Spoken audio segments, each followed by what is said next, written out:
It was a build up for a couple of years now of them just not protecting, the star player of the WNBA. And so at the end of the day, I'm going to protect my teammates. That's what I do. And I'm a team player. After the abrupt ejection, Caitlin Clark has finally had enough and isn't keeping quiet this time. Of fellow star Sophie Cunningham by the WNBA, Clark is becoming enraged and harshly criticizing the league. Response that supporters did not expect. Favoritism isn't the only problem here, one player's absence. The primary problems plaguing women's basketball are power battles and a growing divide. What specifically led to Cunningham to be suddenly taken away, then, and why is Clark taking this significant opportunity to speak up? Put on your seatbelt. The debate surrounding Sophie Cunningham and Caitlin Clark in the WNBA is just getting started. The Indiana Fever and Phoenix Mercury played a brutal game at Indianapolis Gainbridge Fieldhouse on June 10, 2026.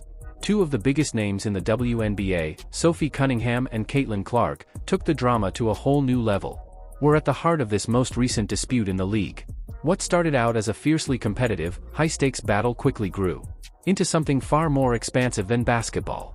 Since Caitlin Clark's professional debut, who is already well known for her unprecedented NCAA run and rapid rise to WNBA success, has been under constant strain.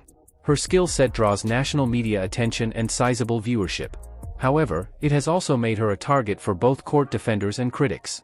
Clark has been punished severely, game after game, which has sparked debate within the basketball community.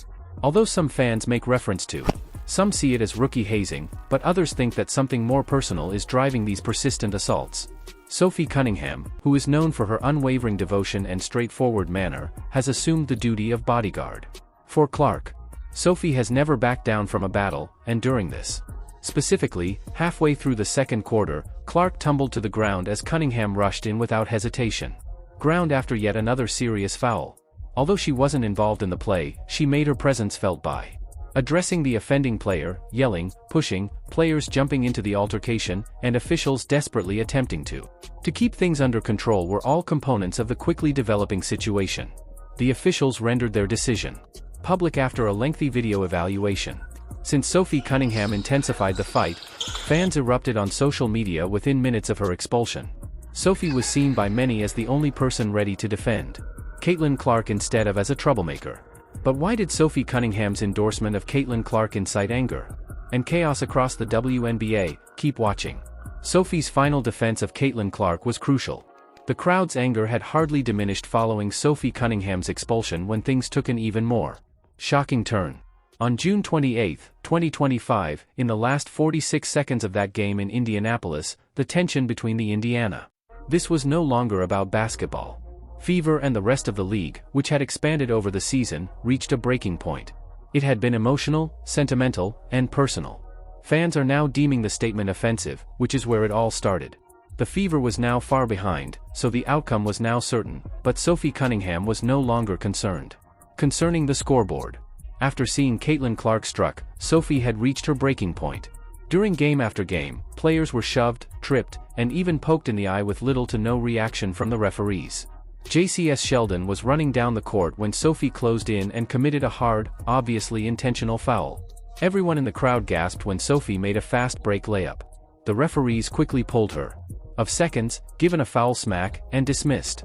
For many onlookers, this was more than just a foul, it was a warning shot and a statement aimed at the league and its administrators. "I'll defend Caitlin if you won't." Fans responded online, with some criticizing Sophie for going too far and others commending her for acting appropriately. Interviews carried out after the game showed how deeply frustrated she was. Caitlin remained calm but couldn't hide her displeasure when she was asked about the occasion by reporters. "Let's talk about basketball," she said. But everyone could see the emotion in her remarks. Sophie Cunningham has never been a quiet individual. She has always exuded grit and harshness, and she is renowned for her fearless dedication to the sport and her black belt in Taekwondo, but this season has tested that fortitude to the test as never before. Ironically, Caitlin Clark's presence had effectively maintained the national popularity of the WNBA. Cunningham later remarked, "I just couldn't sit there and watch Caitlin take another cheap shot. Someone had to make a statement." Since her appearance, attendance has risen, jersey sales have skyrocketed, and TV viewership has reached all-time highs. Just a few months ago, Clark's mere presence packed stadiums from Indianapolis to Los Angeles. Her social media presence helped local businesses flourish and brought millions of new fans to women's basketball. On game days, however, WNBA ratings fell by an incredible 55% after Caitlin missed time earlier this season because to a minor injury. That figure alone stunned the sports media. Nevertheless, Clark kept taking hits. Week after week with little to no assistance from the authorities, regardless of whether Izzy Magmagor's strong block caused her to. Whether it was Marina Mabra's infamous body check or Angel Reese's illegal blow to the head, the league's message never changed: you're on your own. Sophie Cunningham made the decision to act, and this is when Caitlin Clark's. What did Sophie Cunningham do when her irritation grew intolerable? Keep an eye on this story. Is heading in a strange path, and as Caitlin Clark grows more irritated, a horrifying reality emerged. Not even Caitlin Clark's guardians were present when Sophie Cunningham was sent off the Indianapolis game on June 10, 2026. Were safe for a longer period of time. The WNBA did not simply expel a player. Would anyone be willing to defend Clark? Received a warning from them on the court. Nevertheless, the league erred gravely if they thought that this would. Instead of putting an end to the criticism, they sparked a national debate and fan frenzy. Outrage. For Caitlin Clark, this was more than just losing a teammate, it created a much deeper cut. What was driving her was a growing double standard that had followed her from college to the professionals. Her fury. Legends like Michael Jordan and Larry Bird had built their careers on intense competition. They were praised and described as aggressive, relentless, and even legendary for their use of foul language and ferocity. But when Clark demonstrates the same passion, people call her conceited, divisive, or worse. The WNBA has never needed her so much, which makes the reality even more agonizing. Clark's arrival significantly changed the league's exposure. Every Heat game became a national event, with record TV ratings, sold-out venues, and merchandise pouring off the shelves. Occurrence because to her. Nevertheless, it seemed that the league was either unable or unwilling to give her the essential protections that every professional athlete ought to possess. The rumors are growing louder. Can Caitlin Clark to depart? Would she sign with an independent company or take one of the purported multi-million-dollar offers from Europe? A billionaire-backed league that would defend her and compensate her fairly. Hashtags such as "Let the WNBA collapse" and "Protect Caitlin Clark" are prevalent on social media. Fans are openly pleading with her to go. Even other players have expressed their thoughts. Some who once engaged in intense competition with her now admit that they understand her frustration. Veterans like Diana Taurasi and Brittany Gurrier called on the league to act in post-game interviews. During the All-Star break, one Phoenix player even made a joke.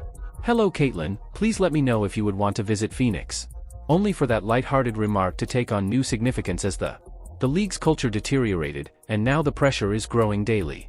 The WNBA is in a risky situation. Crossroads.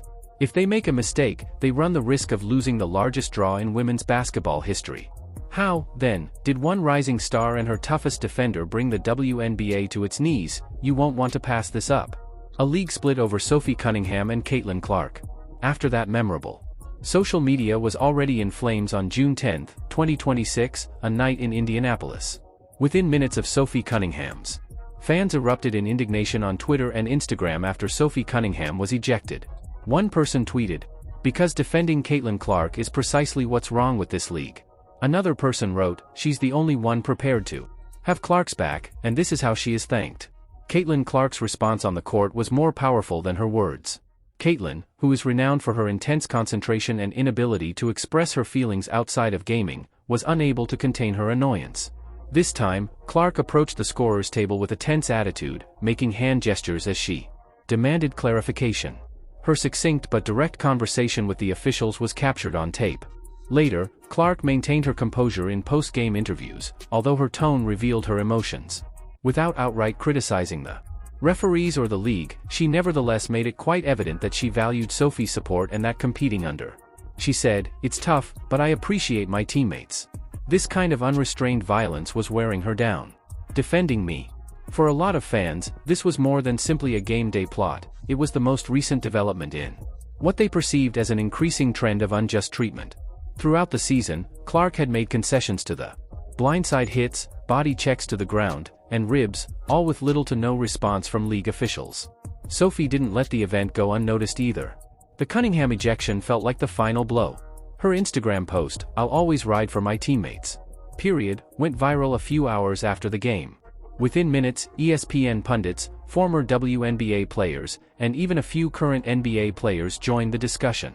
While some debated whether Sophie had gone too far, others commended her for her loyalty and courage. The following morning, the WNBA League office confirmed and supported the officials' in-game ruling in a statement. That Sophie Cunningham would not be suspended. It was intended to defuse the situation, but if anything, fans believed the punishment still fell short of the league's inconsistent standards, which fueled the anger even more.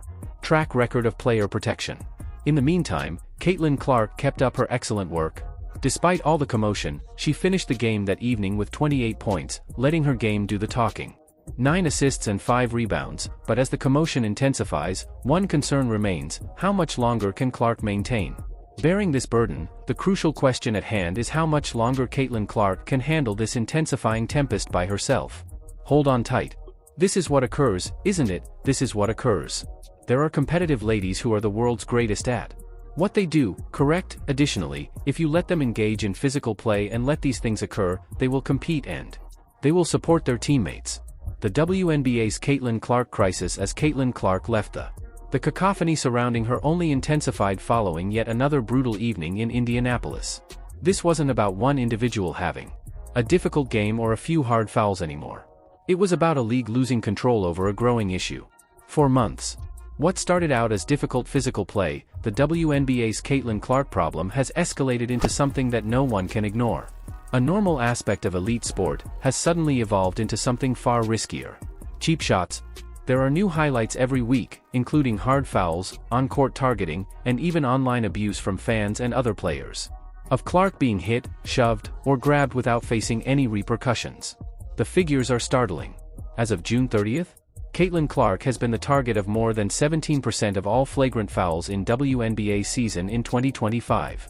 Let that sink in. Almost 1 in 5. And it gets worse. The Chicago Sky, already at the epicenter of several. Nearly 80% of those calls were connected to heated Clark-related situations. Clark's coach, Stephanie White, has had enough. Following yet another game marred by incidents, she stood in front of reporters and called out the league directly, stating that it is a league-wide problem that has been occurring throughout the entire season. White didn't hold back when questioned about a technical penalty she received during the game. There was no justification, but it's very evident stuff was brewing out there, she remarked. When officials lose control of a ball game and allow this behavior keep happening, this is what you get. Fans are also at their breaking point. Comments flooded social media. Like, will someone defend Caitlin Clark? There is a fight every night. This is no longer basketball. NBA players have already begun to express their thoughts. Shady McCoy put it like way, yes, she has a bullseye on her back. However, she doesn't deserve this. Fans aren't the only ones criticizing her. Sponsors and sports media are now closely monitoring the situation. Some are even questioning the WNBA's capacity to withstand this worsening PR disaster. The league achieved record viewership upon Clark's arrival, but its officiating standards are now, and player safety procedures are under scrutiny.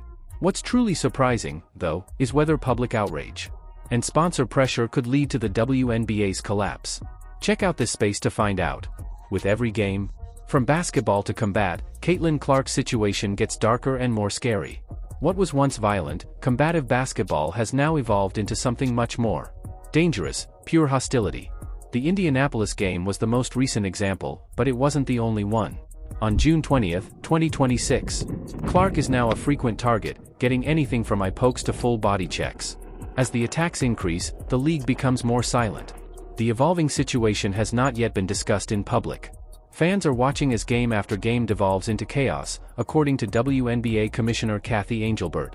There are numerous irate remarks on social media that allude to the referee's seeming utter loss of control. The league as a circus. Moreover, the criticism isn't just directed at angry fans. NBA greats like Paul Pierce. Clark's safety has been publicly demanded by Paul George and Kevin Garnett. It was as easy as Garnett's. You defend your finest player, the message went, but the Indiana Fever were forced to act independently. Hands as a result of the league's inaction. Sophie Cunningham, Caitlin's on-court bodyguard, is already well known for her perseverance. Whenever Clark commits a harsh foul or a cheap shot, Cunningham is the first to intervene, giving a strong message to the deal with me and touch Caitlin, the rest of the league. Sophie's approach has given Clark some breathing room. However, it has also fueled the fires. Now, there are headlines about fights, ejections, and heated altercations. Dominate sports that ought to have been about cooperation and skill. Commentators are saying out loud. This is no longer basketball, it's a battlefield. The league is most negatively impacted by the fallout in terms of income and viewership. Following Clark's 5-game absence earlier in the season, WNBA viewership dropped by more than 50%. Ticket sales plummeted, sponsors felt uneasy, and even the players voiced concerns. Owners. The word from fans is now clear: if Caitlin isn't playing, they won't be watching. In addition, due to this circumstance, the basketball community is growing increasingly divided. The united followers who first. WNBA fans and Caitlin Clark fans are now the two groups that back the league's expansion. Millions of Clark fans are no longer playing against the Indiana Fever. NBA players, the media, and casual sports fans expressing their displeasure with the league directly are all watching at the moment, and every severe foul missed call damages the WNBA's reputation. An unresolved hit, the league is acting dangerously. If Clark gets hurt again, it may be irreversibly damaging. Not just her but also the future of the WNBA overall. But what do you think? Has the WNBA already lost control over Caitlin Clark's predicament, jeopardizing its overall future? Please express your opinions in the comment area, subscribe, and turn on all notifications to ensure you don't miss anything. I'll see you in the next one. On the screen, you click on the video.